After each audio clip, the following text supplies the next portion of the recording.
Hi guys, welcome to another Mystery Monday. Today I packed this video full of different things. Stay tuned if you want to know what they are.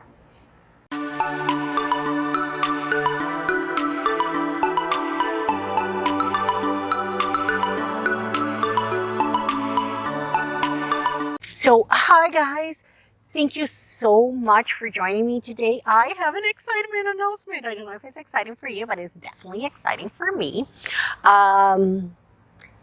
You won't be getting my Mystery Mondays, Wayward Wednesday, and Feedback Fridays videos until the end of October, because you'll be getting a video every day starting tomorrow. Well, not every day, every night. So moving forward, I'm starting my, year one, 13 Nights of Halloween, and I'll be uploading a video every night at 3 a.m. Standard Time. I understand you probably won't watch at that time, but, it felt fitting. I hope you like it. I hope you watch it and give me feedback. I've been planning this since August, and I'm happy that it's coming to life. The video quality might be a little on the darker side. We'll see if I achieve my vision, but either way, I'm trying it, and I hope you're here for it. So every night, starting tomorrow, October 19th, until Halloween at 3 a.m., I'll be posting a video. The first video is on the longer side. It's a story time where my friend and I discuss our encounters with the paranormal, our thoughts on horror and horror-esque topics. So I hope you enjoy this, and I do promise that is the longest one. All of them I'll try to make very short for you. And there's also one of the few ones that won't be book related. Most of them will. But there's just a few that will be just horror movie related. They are all horror themed, but only because there's no way I'm doing 13 Nights of Halloween without my one and only, my best horror villain friend, Freddy Krueger. So please, spoiler alert, that's one of the videos I'll be talking about his movies, because it brings me joy. So I hope you enjoy this announcement. I hope I can count on your support, and if not, that's fine. If you're here for the thriller, or you're here for my other things, enjoy your break from me, and I'll see you in November. I might come back the first week of November, but I'm not sure, because I might want to give you a break or take a break. We'll see. If I'm not here posting on my regular schedule the first week of November, I'll definitely come on the 2nd. And that's it, guys. Until next time, be the hungry. What? Are you tired of watching booktube videos that are only about one thing? I know, I'm not either. But today we're going to try to fix a problem that doesn't exist by giving you a video that is all over the place.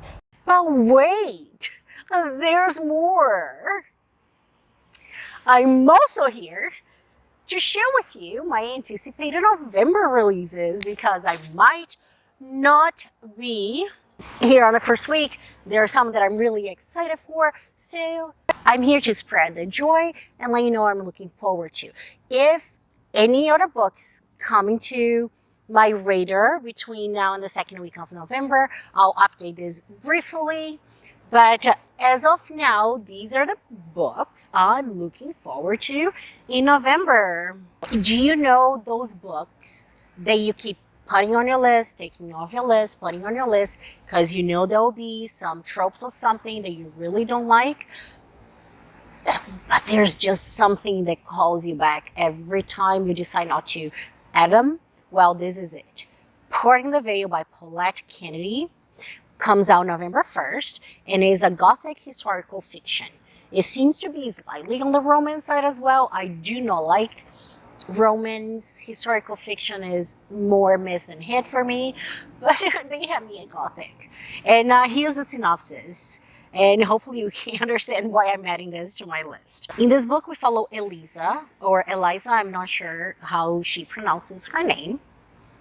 But she lives in New Orleans. She has this distant aunt who dies and gives leaves a house for her in rural England. So her life is not the best. She has no problem leaving everything behind in New Orleans and moving to rural England. Once she gets there, she's adapting. She's liking it. She likes her new life. And then she meets Malcolm, the Lord of Havenwood. He's this figure in this, village that people warn against. But what does she do? She falls in love with him. Once you get in the habit of looking for damaged things that you try to fix, it's hard to get out of it. And that's exactly what both Malcolm and his manner are. Things in desperate need of repair, and her savior complex comes in, and she gets involved with him. They get married. Only once they are married, she starts to think there's truth to the local lore after all. Because as she moves into the mansion, her life is completely unsettled by guarded servants, forbidden rooms, ghostly whispers, and her husband's very, very swingy moods. Then she starts to dig into her husband's history because why not? And when a couple of pretty dark secrets starts to come out, she begins to realize that there's only two possible outcomes for her journey for the truth. Either she'll get a happy ending, or that will be the last nail in her coffin.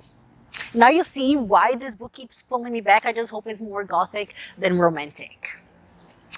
Now, let's jump to November 2nd. I have two thrillers. One is an adult thriller, The Collective by Alison Galen. So in this, we gonna follow Camille. She lost her daughter 5 years ago, and the person that she holds responsible for her daughter's death is roaming free, mainly due to his, cis male, white, rich, privileged life. During these 4 years, her grief and her anger only grows. Then she starts acting up on it a little bit, and by doing so, she gets in the radar of the collective. What is a collective, you ask? I'm glad you did. A collective is a secret group of women who has had their encounters with privilege that kept them from achieving justice for the losses they suffered. And in it, they create elaborate plans to exact revenge and find the justice that a broken system cannot provide. So they tightly plot and execute very complex killings of these people. And in their killings, apparently each person has their own role, so they're all accountable and won't turn into each other. Camille is invited to this. She firstly, put her foot in, getting her foot wet. And she thinks, oh my God, this, maybe I'm down because they are just role playing. And through this, they have that cathartic moment and their anger is let go. But something tells her that there might be more to it, and more, the more she gets to know the collective, the more she believes these are not just role playing, they're doing there. And she will be faced with the final truth about both the collective and her, and she might not survive much. That's the collective. Next, we have a YA thriller, 7 Dirty Secrets by Natalie D. Richards. And the blurb says, I know 7 secrets. 1 caused the fall, 1 did nothing, 1 saw it all, 1 didn't care, 1 used their head, 1 played the hero, 1 was left for dead. So in this, we follow Cleo, and for her 18th birthday, she gets this mysterious invitation to a scavenger hunt. She secretly believes that her best friend Hope and her brother are the ones that set this up. She asks them, they deny. She plays along thinking it's part of the whole experience. So she takes Hope with her, and as they go through the scavenger hunt, they realize that every clue they seem to lead to Cyrus. Who's Cyrus, you ask? Well, exactly a year before, a group of them, including Cyrus, a group probably 7, I'm assuming, went on this rafting excursion. They went for fun. Let's go rafting. Yes, let's go. Cyrus died. That day, nobody talked about it, and it feels that there's more to the truth than what the cops found out, and someone knows it because these clues they are all related to Cyrus. And that's not only it. No. After she's already her senses are heightened because of the clues, she starts getting phone calls of, the person on the other side of the line only says one thing: "You ready?" Like, I read that like Joey in my head, "You ready?" But anyway, and not only that, but the voice is eerily similar to Cyrus's. I mean, this sounds amazing, but I'll finish with as the clock on the scavenger hunt ticks down, it becomes clear that someone knows what really happened to Cyrus. And that person will stop at nothing to make sure Cleo and her friends pay. Can they solve the hunt before someone else winds up dead? Next, we jump into November 9th. So this is a book I'm looking forward to. I'm including here because I didn't include it in October. As far as I know, there is some edition of it coming out on November 9th, but another edition was published on October 19th. I got both dates, so I'm not sure. It wasn't on my October, so I'm including here. And now I'm talking of a YA fantasy Within These Wicked Walls by Lauren Blackwood. It's a book sold as a Ethiopian-inspired debut fantasy retelling of Jane Eyre. Sounds good, right? Again, is another one of those I'm willing to ignore the romance. I just hope I don't regret it or my rating is going to go down. But we follow Andromeda, a Deptera. This is an exorcist hired to cleanse households of the evil eye. She is hired by Magnus, a young heir to this very haunted mansion, and she goes in there. As she gets there, the haunting is much, much more horrifying than she expected, and she starts to learn from Malcolm that he wasn't completely truthful, because had he been, she wouldn't have taken this job, because it feels like she's in over her head. Everything that she finds out once in years is way more that she's trained to deal with because she's still young. So there's that. However, she's already there. She realizes that this exorcism might cost her life. However, she feels invested and indebted to Magnus because she accepted the job. So her morals and her heart are telling her to just stay. So we'll see who comes up the winner here. But it sounds good. I'm interested to see the world building. I personally have never heard of Depteras. I wonder if this is something the author created. So I have expectations for this. If I'm not mistaken, our character and author are women of color, so I'm all down for that. And I like Jane Eyre. I think Jane Eyre has the perfect gothic vibes. It's a classic that I revisit a lot. And I love all the retellings and the inspiration, so I'm cautious but excited for it. Next, we have, people, this is where it's at actually. I knew there was a day. There are so many releases on November 9th, so let's get on. Next, we have Truth or Dare by M.J. Arledge. It's a thriller. And the thriller I can't say this without picturing Jigsaw, but it goes, do you want to play a game? We follow D.I. Helen Grace. She lives in a town, and in this town, the crime rate keeps rising and rising and rising, and she's getting concerned. She gets even more concerned when she it starts to spot a pattern that leads her to believe that the reason behind this increased crime rate is way more twisted than she is prepared for, and she finds herself in a game she doesn't know if she can win. In a nutshell. Then we have The Hidden, another thriller by Melanie Golding. And the main protagonist here we follow is DS Joanna Harper. So the book will start on a dark December night where this little toddler is found alone.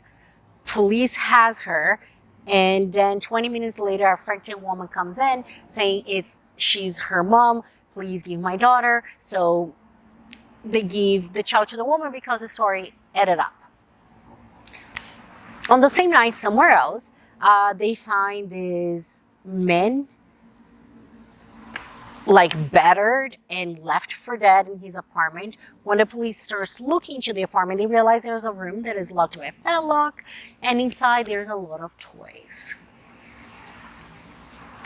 Well, somehow when that case gets to Detective Harper's desk, she feels they might be connected, and that little girl is probably not who they thought she was. So she goes and she watches the CCTV footage of the girl and the mom. To her surprise, she knows the mother of the child. It's her own strange daughter, Ruby. Okay, so now it's that moral dilemma Harper is facing, because she wants to find her daughter before the police does. She is worried for her, but she knows this might cost her job, because legally she should be just claiming that that's her daughter. She can be involved in the case. So she sets off to find her daughter, willing to risk everything because family comes first. Only she doesn't know that there's someone else also looking for her daughter, Ruby. And that person doesn't have the best of intentions. So who will find Ruby first?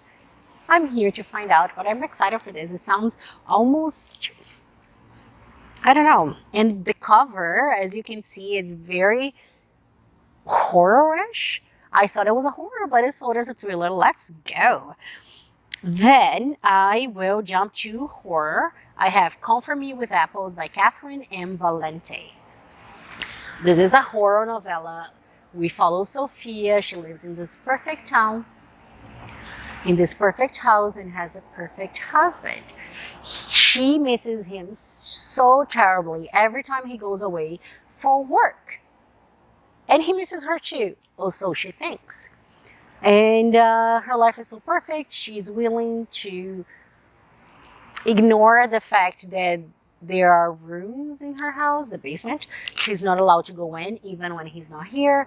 And that he has a strange look in his face every time he comes back from his business trip.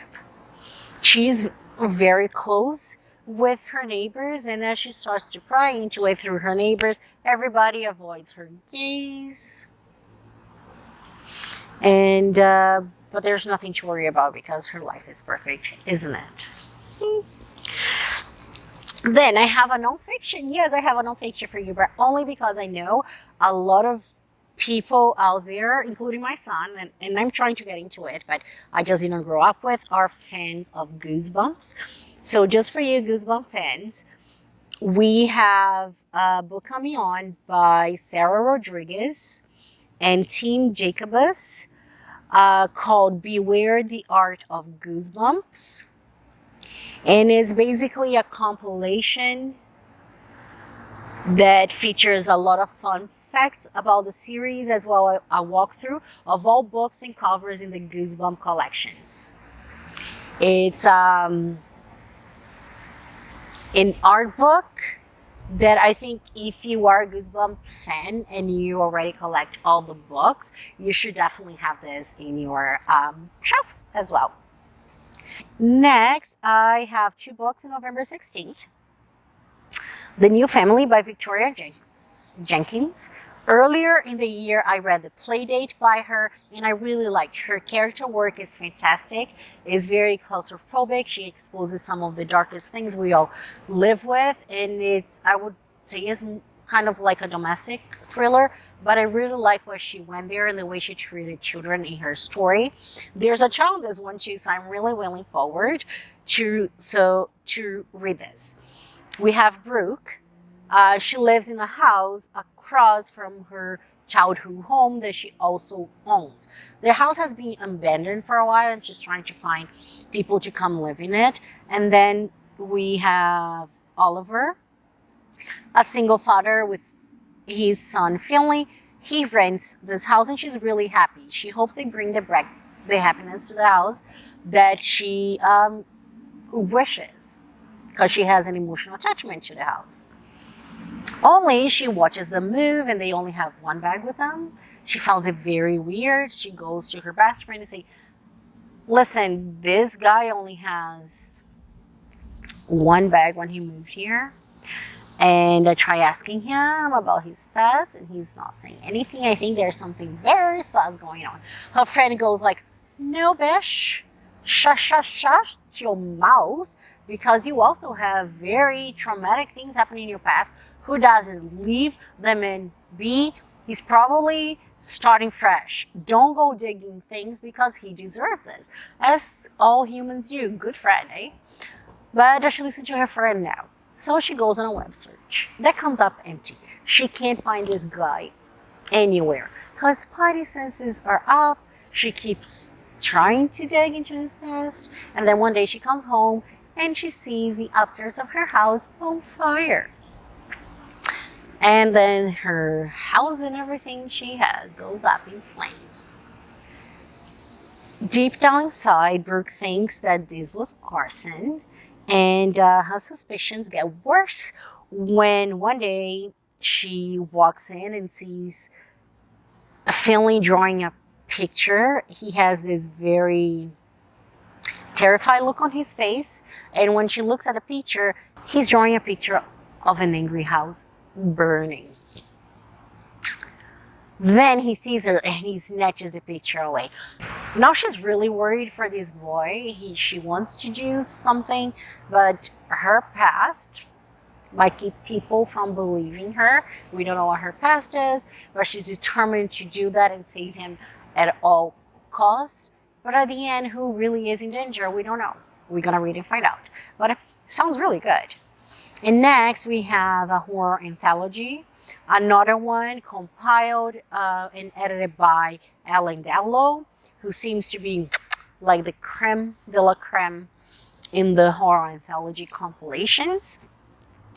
In this one, this is called The Best Horror of the Year, Volume 13. Obviously, it's a horror, and it says 13, which means there are 12 other ones. I've never heard of that, so yes, I'll be looking for them. And I think I'll start this collection because it sounds really good. I'll just read straight. So in the 13th volume of the series, as with the other volumes, Dallow is bringing you the stories that will keep you up at night. All these stories are by very illustrious writers such as Stephen King, Neil Gaiman, Stephen Graham Jones, Lord Byron, Mira Grant, so on and so forth. And then with each passing year, science, technology, and the march of time light into the craggy corners of the universe, making the fears of an earlier generation seem quaint. But this light creates its own shadows. The Best Horror of the Year chronicles these shifting shadows. It is a catalog of terror, fear, and unpleasantness as articulated by today's most challenging and exciting writers. If this is not a series to collect, I don't know what it is. Last but not least, and thanks for being here with me. We have on November 30th, You Be the Death of Me by Karen M. McManus. In it, we have Ivy, Mateo, and Cal. They are high schoolers, and you know, they used to be best friends and do everything together. Life separated them until it culminates on this one day where all of them just decide for different reasons to play rookie, and they do it together. As they are cruising around in town, they see another classmate and they decided just for fun to follow him.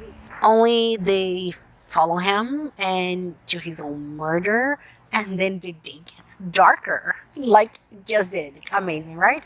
The day gets darker from the. It becomes apparent that they all have a connection to the kid they've been hiding, along with other secrets, and they will start to surface, as will the question: is there, chance encounter? Chance, after all, or is it by design? It's a YA thriller, and I'm looking forward to it. It seems to be very interesting.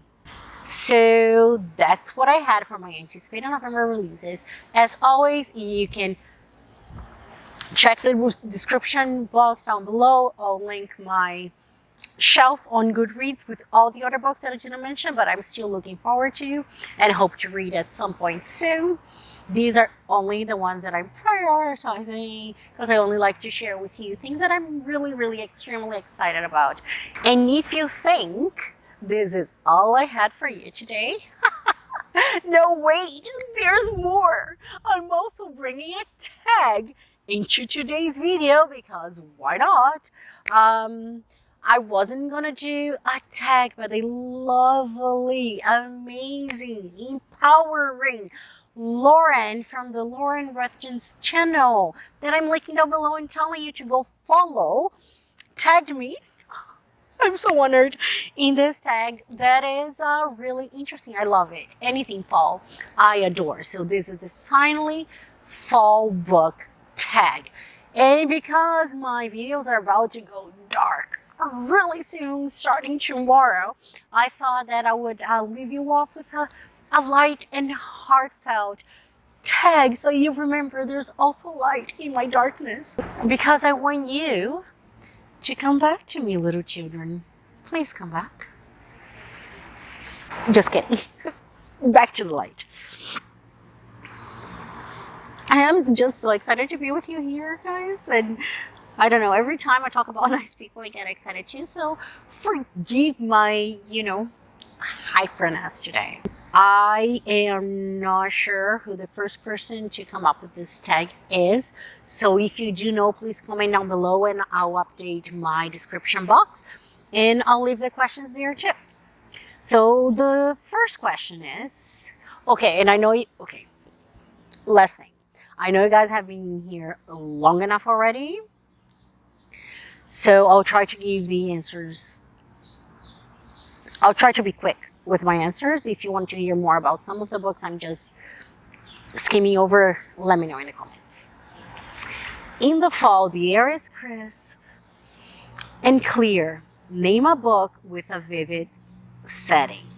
I cheated on this a lot because I've been thinking about it. And I don't know, I imagine feelings and I can relate to the character and I can experience things through their eyes, but I'm not a very visual person when I'm reading. Like, you know what I mean? It's like I don't see things, I feel things.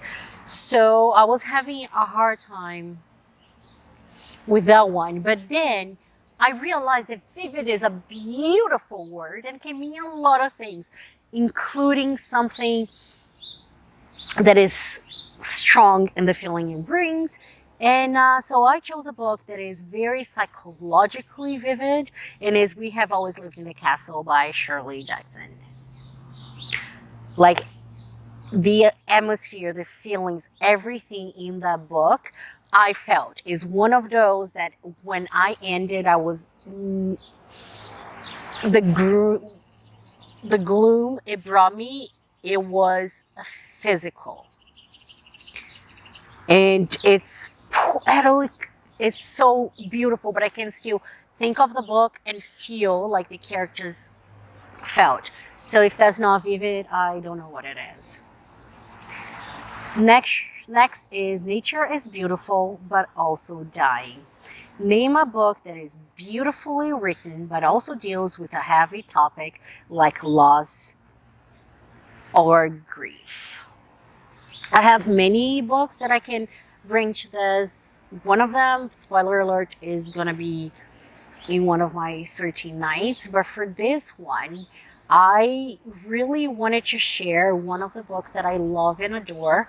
One by Sarah Crossan is it's a book told in verse about two congenital twins, and the grief in this book is brilliant. It's from the page to the last page, and it's not necessary about a death, but is they live together, and this is a year in their lives in which they have to make a big decision. Only they are not on the same page for this, so no matter what, one of them is gonna lose, and they feel that grief, and this decision is not easy. And they also, throughout the book, they do the best they can, but they also grieve the life they could have had by don't. So it's a very touching, beautiful book that reminds you that you not always grieve. Grief is a part of your life, not only when you lose someone to death. There's many ways grief can be shown, and there are many ways you can deal with it so it doesn't become crippling. So that's the book I have for this, and I hope you will accept it. Next, question number 3. Fall is back to school season. Share a non-fiction book that taught you something new. And I'm going for Evil, The Science Behind Humanity's Dark Side by Julia Shaw. This is a non-fiction book that I really read recently. I've learned a lot of things about it, and it made me think about a lot of things. But the overall thing that I've learned in here is to see the relativism of evil through the social construct lens, which is something that I had never thought about. I mean, I know that evil and social construct go hand in hand, but they go in depth in here, and it's very approachable. It's not very scientific. It's almost Lehman-like in the style of the writing, but it brings some really good points, and it also brings enough research that if you're more interested in some of the chapters or aspects, you can go into it. But like, what will you do if you confronted your idea of evil and someone said, that's not evil? And what's the difference between evil and immoral? And can evil be truly evil? I don't know. I learned a lot from this book. Next is another cheat, because who am I if I'm not cheating? I don't know how to choose, so you guys know that. Number 4, in order to keep warm, it's good to spend some time with the people we love. Name a fictional family, household, friend group that you like to be a part of. Okay, so I'll be short here. I'll link down below. I chose 2 books, and for both books I do have a review on my channel, so you can find them down below if you want to know more about the books.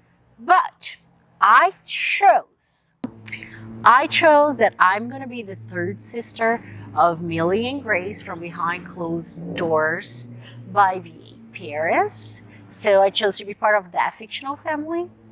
But, you know, I'm going to university, and I'm not going to any university. I'm going to Duquette University. So you know what I'm going with this? Yes, I'm also part of a friend group. The friend group for In My Dreams I Hold a Knife by Ashley Winstead. I mean, I win the Laureate Family and Friends. I would love to be part of both of them. It would be amazing. And I don't think I cheated by choosing 2, because at least it's not 2 families, right? 5, the colorful leaves are piling up on the ground. Show us a pile of colorful spines. I didn't bring the books up because I completely forgot about that. So I'll just insert a picture here.